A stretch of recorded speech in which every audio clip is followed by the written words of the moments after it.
Okay so hey what's up guys, this is me Lovjit Arora. स्वागत है आप सभी बच्चों का आज की इस क्लास के अंदर। ठीक है जी, आप मुझसे जुड़ चुके हो क्योंकि आपका एग्जाम आ चुका है EMRS PGT CS का। एंड यस, जोरों शोरों से हमको तैयारी करनी है और वो मोमेंट जीना है यार, जब हम रिजल्ट वाले टाइम पर हमारे लिस्ट में हमारा नाम होगा।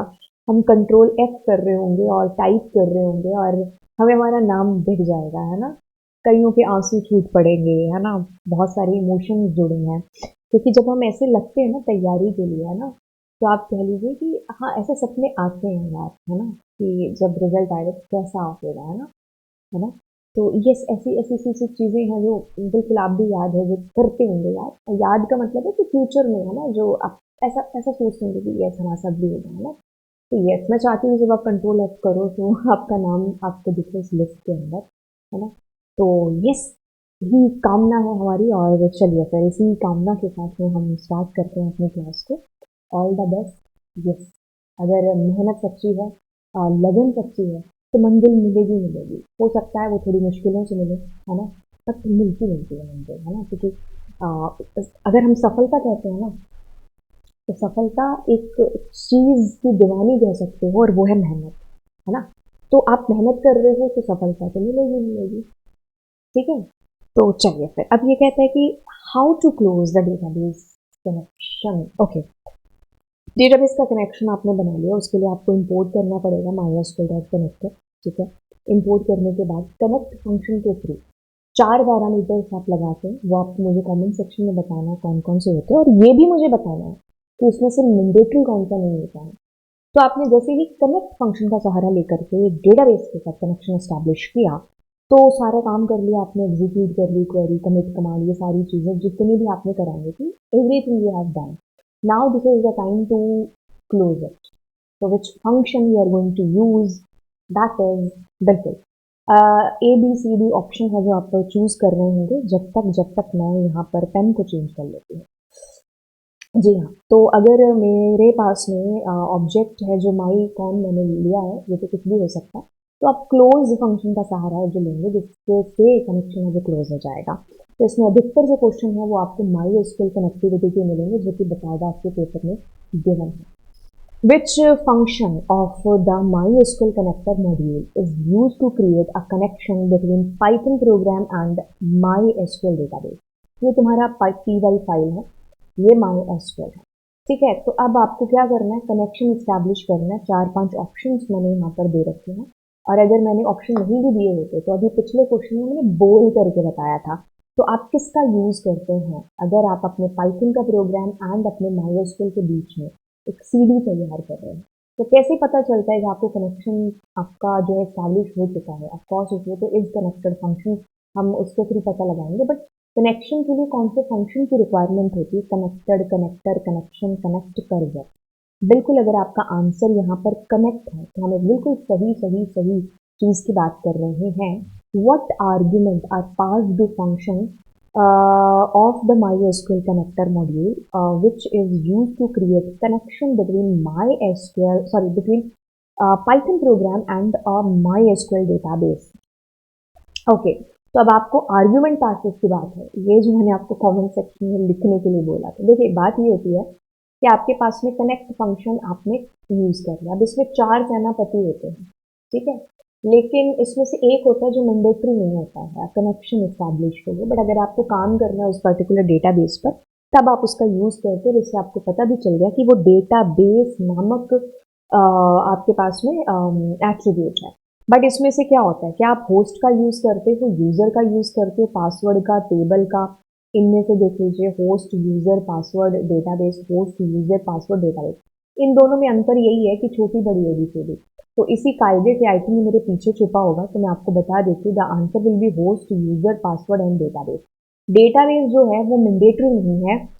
डेटाबेस मैंडेटरी क्यों नहीं? क्योंकि कनेक्शन के लिए you need not to tell, ठीक है, हम सिर्फ कनेक्शन बना रहे हैं। ठीक है। Which method या function of the MySQL connector module is used to make changes permanently? आपने अपने डीबी में कोई चेंज किया, टेबल में मान लीजिए आपने रेखा शर्मा या कुछ भी उसका नाम चेंज किया, या नया रिकॉर्ड एंटर किया, है ना, तो whatever changes you have made, अब उन चेंजेस को आप एक तरीके से परमानेंटली फिक्स कर रहे हो कि हाँ ये चेंजेस हो चुके हैं। जैसे डेटा फ्रेम में हम ये चीज़ करते हैं तो उसमें हम in place is equal to true लिखते हैं। अगर किसी को याद हो तो हम ड्रॉप फंक्शन या हमारे जितने भी फंक्शन है, इंडेक्स है ना, सॉरी ये ड्रॉप फंक्शन और रीनेम फंक्शन है ना, इन फंक्शंस के थ्रू हम in place is equal to true करके अपने एक्चुअल डेटा फ्रेम डीएफ के अंदर चेंज करते हैं। मतलब वो परमानेंटली चेंज जो है फिक्स करते हैं। वैसे हमारे पास में यहाँ पर एक कमांड है विच इज कमिट कमांड, जिसका हम लोग यूज करते हैं। कमिट कमांड एक ऐसी कमांड है कि अगर आपने कोई चेंज किया है तो वो एक तरीके से परमानेंट हो जाएगा। अगर आप इसके बिना रन करते हो तो आपको कोई चेंज दिखेगा ही नहीं अपने टेबल के अंदर। खैर आगे क्वेश्चन की बात करते हैं। Which method function of the MySQL connector module fetches all the records from the current object? देखिए तीन चीजें हैं, आप इसको करेंगे तो एक तो है fetch 1, एक है fetch all, एक है fetch FET। एक सेकेंड देखो, कुछ चीजें होती है ना आप अपने मन में मतलब लगा लेते हैं ना, तो ये उसी में से एक थी FET, ठीक है। और एक था आपके पास में मैंने, ठीक है। अब देखो क्या चीज़ है, अगर हम इसकी बात करते हैं तो ये क्या करेगा, आपकी पूरी जो डेटाबेस में टेबल बन रखी है उसमें से एक लाइन आपको ला करके देगा। और जब ये फैच करेगा ना तो ट्यूपल के अंदर उस एक लाइन को, मतलब एक रो को फैच करके दे देगा, ठीक है। जहां पर भी जैसे आपने अभी अभी ओपन किया अपने मतलब टेबल है ना, अभी अभी आपने बस जस्ट आप फैच 1 लगा रहे हो प्रोग्राम की इनिशियल स्टेज पे ही, स्टार्टिंग में, तो ये पहली रो आपको फैच करके दे देगा। अदरवाइज जहां पॉइंटर होगा वहां की से पहली लाइन आपको दे देगा, but the return type will be tuple. समझ में आई चीज। अब इसके साथ एक और कहानी है कि मान लीजिए आपकी टेबल खाली है या फिर आप लास्ट रिकॉर्ड करते, तो उस केस में ये आपको नन जो है रिटर्न करेगा। ये क्वेश्चन सीबीएसई क्लास 12 में 21-22 वाले सेशन के अंदर पूछा भी गया एमसीक्यूज के अंदर। फिर बात करते हैं अपने ऑल की, तो ऑल मतलब सारी की सारी। तो ये क्या करता है, लिस्ट ऑफ ट्यूपल में आपको आंसर करता है। ट्यूपल में क्यों करता है लिस्ट ऑफ में, क्योंकि एक एक रो आपकी ट्यूपल के तौर पर आती है। अब इतने सारे बंच को उठा के लाना है तो वो लिस्ट में डाल करके लाता है। Are you getting my point guys? तो लिस्ट ऑफ ट्यूपल में आता है। मान लीजिए अगर आपकी टेबल में डेटा नहीं है या फिर आप लास्ट रिकॉर्ड के बाद फैच कर रहे हो तो खाली लिस्ट आपको थमा देगा। चलिए जी, अब बात करते हैं फैच मेनी के बारे में। अब ये बाय डिफॉल्ट तो क्या करता है, एक रिकॉर्ड देता है। बाय डिफॉल्ट मतलब अगर आपने इसके पैरामीटर में कुछ नहीं दिया है, मान लीजिए आप 3 देते हो तो ये यहाँ पे पॉइंटर है तो वहां से 3 रो आपको फैच करके ला देगा। लेकिन ये भी आपको लिस्ट ऑफ ट्यूपल में ही अपना आंसर है जो रिटर्न करता है, क्योंकि मल्टीपल रोज होती हैं तो इस तरीके से। बाकी इसमें बाय डिफॉल्ट एक रिकॉर्ड फैच हो जाता है। इसमें भी वही चीज है कि अगर आप लास्ट रिकॉर्ड के बाद फैच कर रहे हो या उस टेबल में से डेटा फैच कर रहे हो जहां पर कुछ नहीं है, so in that scenario, in that case ये भी आपको खाली लिस्ट ही है जो देगा। अब इसके बाद में एक और हमारे पास एट्रीब्यूट होता है इसके अंदर, विच इज रो काउंट। अब आपने मुझे इसके लिए बताना है नीचे कमेंट सेक्शन में। अगर इसी क्लास के अंदर आ गया तो बता देंगे, नहीं तो आप मुझे नीचे कमेंट के अंदर बताएंगे। और अगर क्या कोर्स हमारी नेक्स्ट क्लास आएगी तो नेक्स्ट क्लास में मैं आपको ये चीज़ें जो बता दूंगी। वैसे मैंने अपनी इस साल की 50 क्लासेस में 50 बार बता रखा है। खैर इसमें क्या होता है कि अगर आपको ऑल रिकॉर्ड्स, तो फैच ऑल का हम यूज है जो करेंगे, आसानी से बता सकते हो। कौन सा ऐसा मेथड या फंक्शन है फैचेस ओनली वन रिकॉर्ड, ठीक है। तो एक रिकॉर्ड के लिए अगर आपको फैच करना है तो हम फैच 1 की बात है जो कर रहे होंगे। अब ये कहते हैं स्पेसिफिक नंबर ऑफ, यानी कि मेरे को 3 चाहिए, 1 चाहिए, 4 चाहिए, ऐसे records I want to fetch. तो फैच हम मैनी का यूज करेंगे। एन का मतलब है उतने नंबर आपको यहाँ पॉजिटिव इंटीजर देना है। Return type is connected. देखिए क्या चीज होती है, आपने क्या किया, सबसे पहले तो माई एसक्यूएल कनेक्टर आपने इंपोर्ट कर लिया। अब कनेक्ट फंक्शन से आपने होस्ट, यूजर, पासवर्ड, डेटाबेस करके 4 पैरामीटर लगा के कनेक्शन इस्टेब्लिश कर लिया है। अब आप ये चेक करना चाहते हो कि आपका पाइथन का जो कोड है और आपका डेटाबेस है यानी कि आपका माईएसक्यूएल है, इनके बीच जो आप कनेक्शन इस्टेब्लिश कर रहे थे, जो आप सड़क बना रहे थे, जो आप रास्ता बना रहे थे, क्या वो रास्ता बन चुका है? मतलब हम अब काम करा सकते हैं क्या इस दीदी से कोई भी काम? क्योंकि पहले सड़क बनेगी ना, तभी तो हम यहाँ से पहुंच पाएंगे। तो उसके लिए एक फंक्शन आपका आता है विच इज अंडरस्कोर कनेक्टर। ठीक है, तो ये फंक्शन आप लगाते हो इफ के अंदर। ठीक है, और फिर अगर यहाँ पे ऑफ कोर्स इसका रिटर्न टाइप ही पूछा तो बताना ही पड़ेगा, ट्रू और फॉल्स में ये आपको आंसर रिटर्न करता है। अगर तो कनेक्शन स्टैब्लिश हो गया तो ये ट्रू कहेगा, नहीं तो फॉल्स। अब एक ट्रिक बताते हैं। पाइथन में जितने भी फंक्शन हैं जो भी आपके इज से स्टार्ट होंगे, is upper, is lower, is title, is capitalize, है ना, ये इज कनेक्ट, इज वैसे तो हाँ ये तो पाइथन में है ना। ओके, तो ये आपके जितने भी फंक्शंस होते हैं ना वो आपको हमेशा बूलियन में ही आंसर है जो देंगे। बूलियन का मतलब क्या है? देखो, बूलियन BOO है ना, तो बी, तो ये कौन से नंबर में है? 2 नंबर में है, तो यानी कि इसमें दो वैल्यू, एक तो ट्रू है और दूसरी फॉल्स है। याद रखिए ट्रू का T, एफ का फॉल्स बड़ा होगा, क्योंकि पाइथन में ये दोनों एज ए कीवर्ड है। पाइथन में टोटल कितने कीवर्ड होते हैं? ओके, पाइथन में टोटल 35 कीवर्ड हैं जो हमारे होंगे। ठीक है, 35 कीवर्ड। दो नए कीवर्ड हमारे एड ऑन हुए हैं, एक तो वेट है और एक सिंक है, सिंक करके है।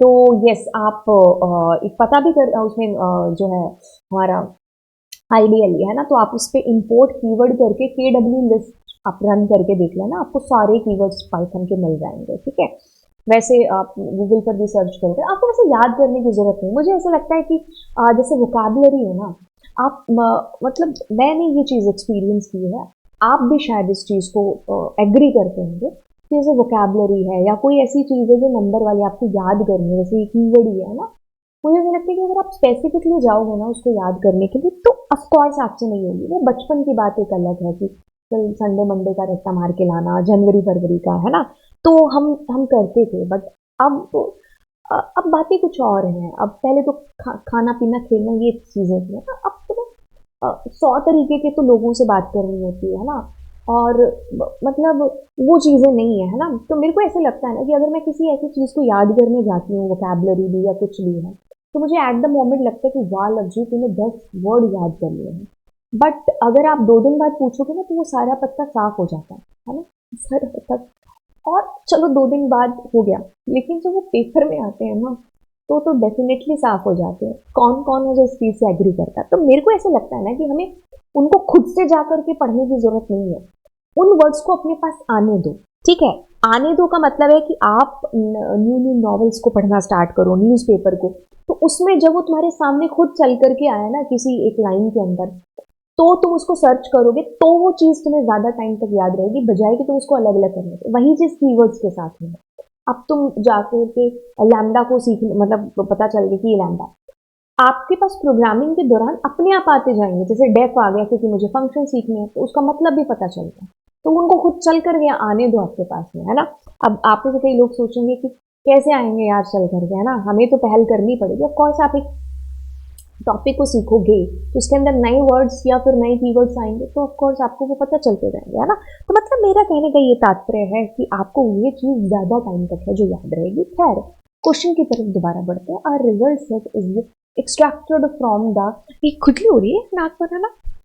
हाँ, कभी कभी ऐसा होता है ना, कभी नहीं होती है, अभी होने जा रही है एकदम। हाँ हाँ, अब इतना टाइम भी नहीं है कि इन सारी चीज़ों को हम लोग एडिट कर पाए, तो इसको ऐसे ही ख्याल डाल देंगे, है ना। आ रही है तो आ रही है यार, क्या करेंगे। ओके, तो यस, ओके, तो आप कहते हो result set is extracted from the database using a cursor object by giving all by giving the following statement. Okay okay, so see आपके पास में क्या डाला है? फैच मेनी जो आपका फंक्शन है उसके अंदर 5 डाल दिया है। इन दोनों को पढ़ने से पहले तुम्हें क्या समझ में आता है? इसमें समझ में आता है कि यार 5 रो आपको फैच करके ला करके दे देता, मतलब इतना रिकॉर्ड है आपके पास में, तो 1 2 3 4 5 ये रिकॉर्ड फैचेस जो है आपके पास फुल है। अब हम इसको देख लेते हैं। कहते हैं कि हाउ मेनी रिकॉर्ड्स, बिल्कुल 5 रिकॉर्ड आपके फैच होने वाले हैं। अब ये कहता है कि इसका डेटा टाइप क्या होगा। अभी मैंने आपको बताया कि लिस्ट ऑफ ट्यूपल में आपको आंसर देता है रिटर्न करके, तो यस आपसे पूछा भी यही गया है, ए बी सी और डी और ई के अंदर से आप मुझे आंसर करेंगे, तो आपके पास बिल्कुल 5 और लिस्ट है जो आंसर आएगा। ओके, तो यस अगर आपने फैच 1 लिखा है तो आप फैच 1 के अंदर कुछ पैरामीटर देंगे तो एरर आ जाएगी, आपको कुछ नहीं देना है क्योंकि वो बाय डिफॉल्ट एक ट्यूपल के तौर पर आपको एक रिकॉर्ड दे देगा। अब इस क्वेश्चन को पढ़ते हैं। डेटा टाइप क्या होने वाला है आपको पता चल गया होगा। बस अब ये कहता है कि what is the data type of data after the execution of the above statement if no record, कोई रिकॉर्ड नहीं है। ये अभी अभी चीजें आपको एक्सप्लेन की हैं, आप मुझे बता रहे होंगे बी, सी और डी और ई के अंदर से। बिल्कुल पॉज करके आपने ये चीज बता दी होगी, तो आपके पास में ऑफ कोर्स इसका आंसर ट्यूपल और यहाँ पर नन आएगा। कुछ ही देर पहले मैंने आपको बताया इसी सेम क्लास के अंदर। बातों में से बातें आती हैं कि कर्सर डॉट फैच ऑल का क्या यूज है। ऑल मतलब सारे रिकॉर्ड्स। कहता है कि हाउ मेनी रिकॉर्ड्स, अगर आपके पास में 10 है तो 10 के 10 रिकॉर्ड फैच हो रहे होंगे। अब ये कहता है कि what is the data type. Of course ये आपको लिस्ट ऑफ ट्यूपल में आपका आंसर है जो रिटर्न करके देगा। तो मैं आपको आंसर बता चुकी हूँ, आगे बढ़ते हैं। फैच ऑल दोबारा यूज किया। कहता है कि how many records will B returned bye the fetch all if no record was returned from the database। इसका सीधा सा मतलब ये है कि आपकी अगर टेबल पूरी खाली है तो अगर आपने इसको रन किया तो क्या होगा, पहली चीज। और लेंथ क्या होने वाली है, ठीक है। लेंथ आप लैन फंक्शन ऑफ कोर्स यूज करके पता कर रहे होंगे, तो लेंथ क्या होगी इस केस के अंदर। सुनिए, आपकी एक टेबल है, सुपर कूल है, आपने उसके ऊपर लगाया फैच ऑल, ये भी डुपर कूल है। अब आप चाहते हैं इसमें से कि आपका रिकॉर्ड फैच हो, मतलब आप या तो उसमें कोई डेटा नहीं है या फिर आप लास्ट लाइन कर दे, तो ऐसे में आपको क्या रिटर्न आएगा। इसका रिटर्न टाइप क्या होता है, लिस्ट। तो आपको खाली लिस्ट आ जाएगी इसके अंदर। How many records will be return by the fetch all function. Okay, how many counting पूछी है। If no record was returned from the database. आपकी टेबल है जो कि खाली है, अब उस खाली टेबल के अंदर आपने फैच ऑल यूज किया है तो कितने रिकॉर्ड आएंगे, है ना। मम्मी ने कहा कि एक झोले में एप्पल पड़े हैं, आपने झोले में देखा कुछ नहीं है, तो मम्मी कहेगी कितने एप्पल निकाले, वहां सीधा सा आंसर निकलेगा 0। Okay, what is the length of data after execution. इसका लेंथ पूछा आपसे क्या है, मतलब क्या आएगा आपके पास में आउटपुट के अंदर। Okay, what is the length of the data after the execution. Length तो 0 ही होगा, क्यों, क्योंकि आपको आंसर रिटर्न आएगा खाली लिस्ट। तो जब खाली लिस्ट आएगी तो क्या होगा आपके पास में, लेंथ 0 होगा। ऑप्शन देख लेते हैं, ए, बी, सी और डी। ए पीछे छुपा होगा, माफी चाहेंगे उसके लिए। ये पहले वाला तो 0 हमारा तीनों का ही सही है। अब ये कहता है एम्प्टी ट्यूपल इंट। ओके, इसमें हमारा ये डी वाला बिल्कुल सही होगा। ये जो है जो मेरे पीछे छुपा हुआ है, एक्चुअल में अगर इसमें, वैसे आप पेपर में 0 भी लिख करके आ सकते हो, बट ये डिपेंड करेगा आपके पास कि आपको ऑप्शंस किससे मिले हुए हैं। जैसे कि इसमें ऑप्शन मिला हुआ है, अच्छा इसमें भी 0 लिखा हुआ है, मेरे पीछे छुपा हुआ है तो आपको दिखाई नहीं दे रहा है, मैं बोल करके बता देती हूँ। इसमें लिखा है empty list, hence the length is 0, ठीक है, क्योंकि उसमें कुछ है ही नहीं है। ओके, अब आपने कहा फैच मेनी में 5 डाल दिया। How many records will B returned bye the fetch many function method if 3 records were returned from the database. Okay, okay, तो आपको 3 है आपके डेटाबेस में डेटा, 3 रिकॉर्ड है, तो 5 डालोगे तो भाई कितने होते हैं। जैसे तुम वही मैगी वाला एग्जाम्पल, मम्मी ने कहा 10 मैगी ले, मम्मी कभी ऐसे बोलती नहीं है ना, बट कभी है ना, मम्मी ने बोला तो आप दुकान पे, जो दुकान वाले ने कहा 3 ही मैगी मेरे पास में, है ना, तो आप गलती थोड़ी करोगे। आज मम्मी मेहरबान है, कल थोड़ी, तो कहोगे तीनों ले आ। वही चीज लेने गए 5, आ गए 3, क्यों, क्योंकि उसके पास 3 ही का रिकॉर्ड था, मतलब 3 ही डेटा होगा ना। 3 मतलब आप कह लो कि या तो टेबल में 3 रिकॉर्ड होंगे और या फिर आप थर्ड लास्ट पर होंगे, तो जितने बचे होंगे 3 बाकी के वो आपको दे दिए। What is the data type. Of course आप फैच मनी यूज कर रहे हो तो लिस्ट ऑफ ट्यूपल में ही आपका आंसर है जो रिटर्न होगा। खैर आप यहाँ पर देख लेते, और लिस्ट कंटेनिंग 3 ट्यूपल, ठीक है। ओके, अब फैच मैनी में आपने 5 दे दिया। अब ये कहता है कि आपके पास 10 रिकॉर्ड है, तो ऐसे केस में जितना बोला है उतना। अब दुकान वाले के पास तो भंडार है मैगी के, आप ये नहीं कहो सारे दे दो, तुझे 10 चाहिए तो 10 लेके आ जाएगा। वही चीज आगे पूछिए कि what is the data type of data after the execution of the above, of course उसका जो डेटा का टाइप होगा ये लिस्ट ऑफ पीपल ही होगा, क्योंकि डेटा का टाइप थोड़ी ना चेंज होने वाला है जा रहा है ना। What are the different categories of function in MySQL? आपके पास में सिंगल रो है एंड एग्रीगेट है। सिंगल रो होते हैं कि जो एक रो पर अप्लाई होकर के आपको एक आंसर दे दे। मल्टी रो होते हैं कि जो बहुत सारी रोज पर अप्लाई होकर के एक आंसर देते हैं। जैसे कि मैंने कहा आपके टोटल मार्क्स कितने हैं, तो आपके टोटल मार्क्स कैसे पता करोगे? आप रीजनिंग में, मैथ्स में या जो भी है ना, CDP या जो भी आपके सारे का टोटल किया तो मल्टीपल रोज बट आंसर एक है ना। लेकिन मैंने कहा कि आपके नाम का जो लेंथ है वो कितना है, वो एक आपके नाम पर अप्लाई होगा, है ना। तो दोनों में एक डिफरेंस पता चला। तो सिंगल रो फंक्शंस जिनकी कैटेगरी क्या होती है, अगर मैं यहाँ स्पेस है, देखो तो कहीं जगह ही नहीं बच रही है। हाँ यहाँ पर है, ठीक है। तो देखो देखो देखो देखो NCERT बुक खोलना, उसमें क्लास 12th IP का पहला जो चैप्टर है SQL, उसमें एक डायग्राम दे रखा है, ठीक है। उस डायग्राम को आप जरूर देख लेना। मैं आपको चलो वो डायग्राम ही दिखा देती हूँ।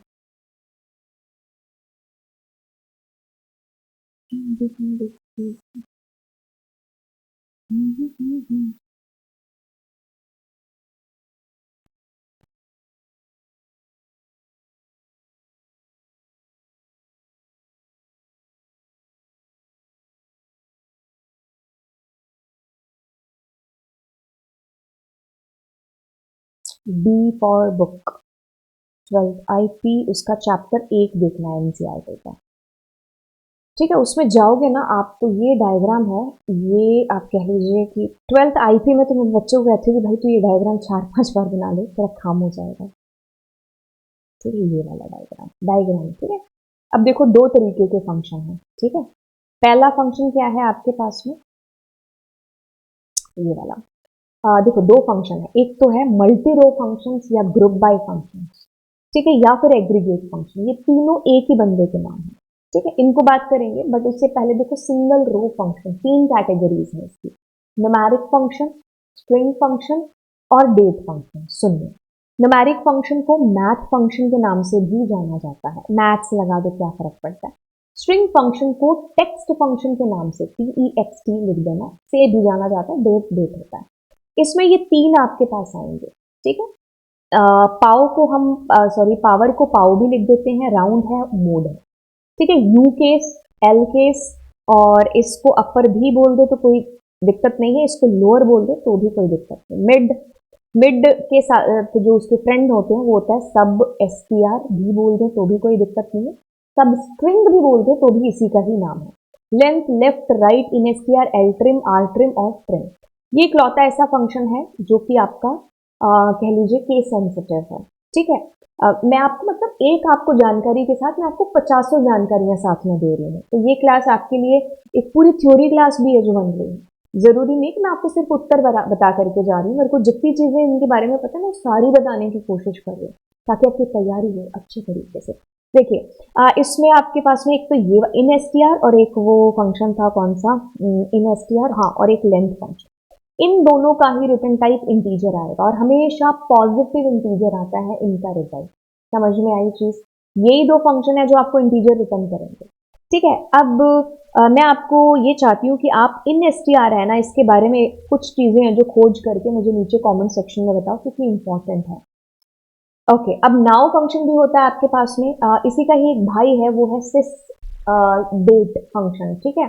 Date function, month function, month name, year, day और डे नेम फंक्शन, ठीक है। तो ये आपको याद हो गया। अब आपके पास में ना एग्रीगेट फंक्शन जो कि नीचे नीचे होंगे, मैं बता देती हूँ, 6 हैं आपके सिलेबस में। पहला आपके पास सम है, आपके पास ये काउंट है, काउंट स्टार है, ठीक है। फिर उसके बाद सम है, सॉरी मिन है, मैक्सिमम है, मैक्सिमम मतलब मैक्स फंक्शन, और एवरेज है। तो 1 2 3 4 5 6, इसमें से सिर्फ जो काउंट स्टार है ना वो नल के साथ भी काम करता है। स्टार का मतलब ऑल है, ठीक है, तो ऑल सभी के साथ काम करता है। ओके, तो अब हम काफी हद तक चीजें कर चुके हैं।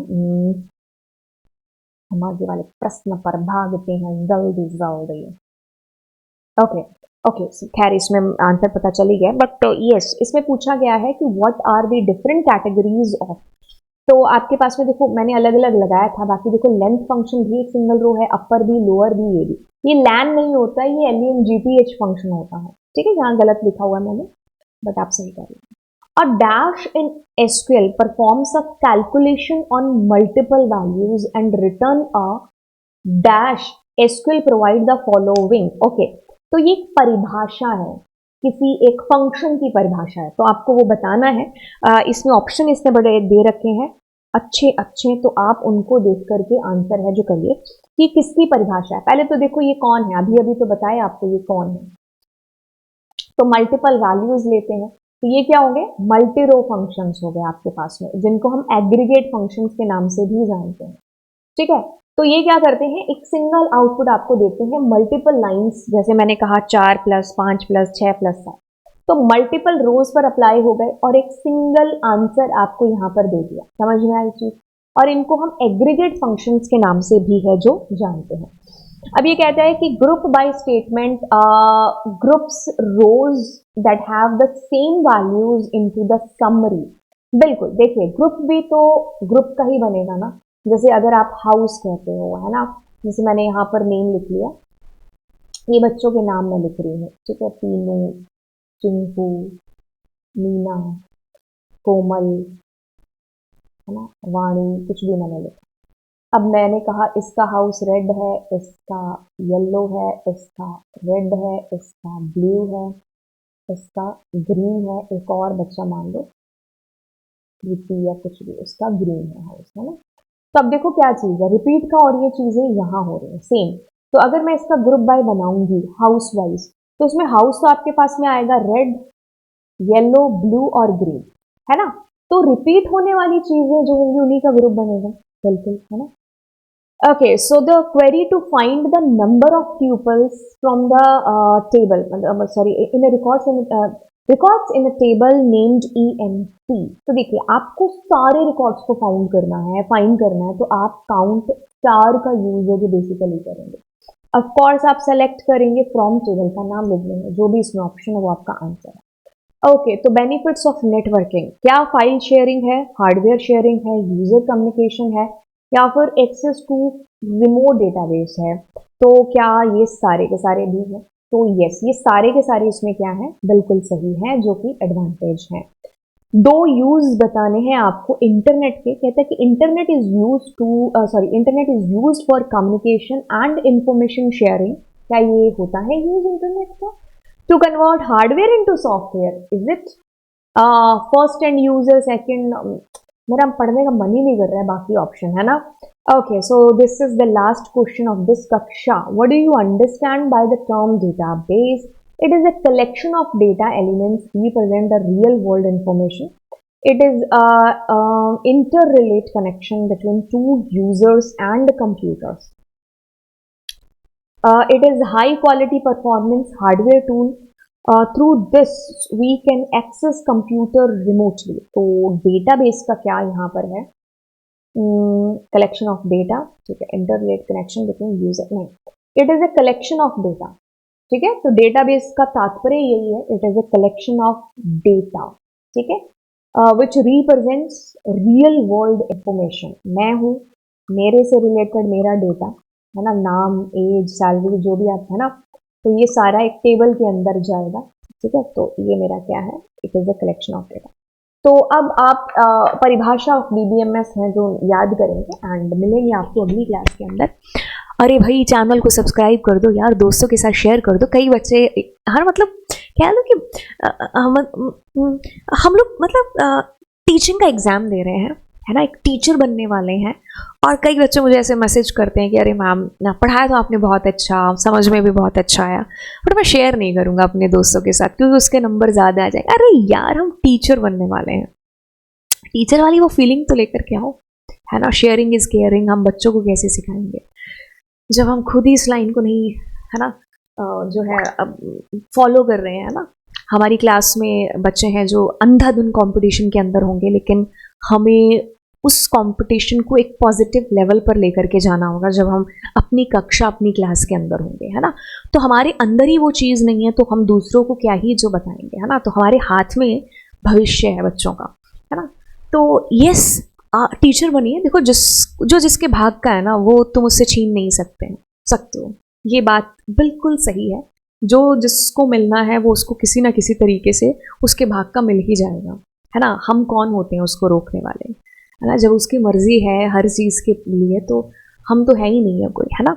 ओके, तो यहाँ पर ये है कि यार टीचर वाली थोड़ी फीलिंग लेकर के आओ, ठीक है। आपको अगर अच्छा लगा है तो आप बिल्कुल ऐसे शेयर करो, है ना। गुरु दक्षिणा के तौर पर हम आपसे कुछ नहीं मांगते, तो आप इतनी ही चीज़ है जो भेंट में दे सकते हो, है ना। तो यस, तो आप ज़्यादा कुछ नहीं कर सकते तो आप इतनी चीज़ें जो ज़रूर करो। अपने घर पे जितने डिवाइस हैं उनके साथ आप जो है सब्सक्राइब वाले बटन पर क्लिक करो, एंड दोस्तों के साथ में जो आप जो है शेयर करो, ऑफ कोर्स, है ना। तभी तो हम आने वाले जो हमारे बच्चे हैं, जब हम एक अध्यापक, एक टीचर है जो बनेंगे, है ना। मुझे लगता है ये शब्द अपने आप में ही पवित्र शब्द है टीचर, है ना। हम इसके साथ हमेशा मतलब एक पॉजिटिव एनर्जी है जो जुड़ी हुई इस शब्द के साथ में, है ना। तो हम टीचर बनने वाले हैं। ये औहदा पता है कितना बड़ा है ना। मतलब जैसे अगर बोलते हैं ना तो एकदम दिल से गर्व महसूस होता है कि हम लोग टीचर हैं। तो यस, वो वाली फीलिंग है जो आपको अपने अंदर अब चेंजेस हैं जो लेकर के ज़रूर आने हैं। ऐसा है कि ठीक है, कंपटीशन एक अपनी जगह है, हाँ, बट ऐसे भी नहीं है जो करना है, ठीक है। हाँ, तो आप शेयर ज़रूर है जो करेंगे दोस्तों के साथ में, ठीक है। उसको पढ़ना है तो पढ़ेगा, नहीं पढ़ना है तो ठीक है ना। अब तो तुम्हारे शेयर करने से या नहीं, है ना, ऑफकोर्स शेयर करने से तो वो आएगा, ना करने से ऐसा नहीं है कि उसको पता नहीं चलेगा। कल परसों तो पता चल ही जाएगा, है ना। और फिर तुम्हारा कमेंट पढ़ लिया उसने कि अच्छा इसने बोला था ऐसा, है ना। खैर, आप शेयर कर रहे होंगे और आपको मिलेंगे हम अगली क्लास में। Thank you so much, and yes, all the best आपके एग्जाम्स के लिए। और हम चाहेंगे कि कंट्रोल F करके जब आप अपनी लिस्ट में से नाम देख रहे हो तो आपको मिले वो नाम, और आपको ये हमारी बात है जो ज़रूर याद आए, और फिर आप आकर के टेलीग्राम के थ्रू या मेल के थ्रू मुझे मैसेज करके इन्फॉर्म करें कि यस, क्रैक हो चुका है। बाय।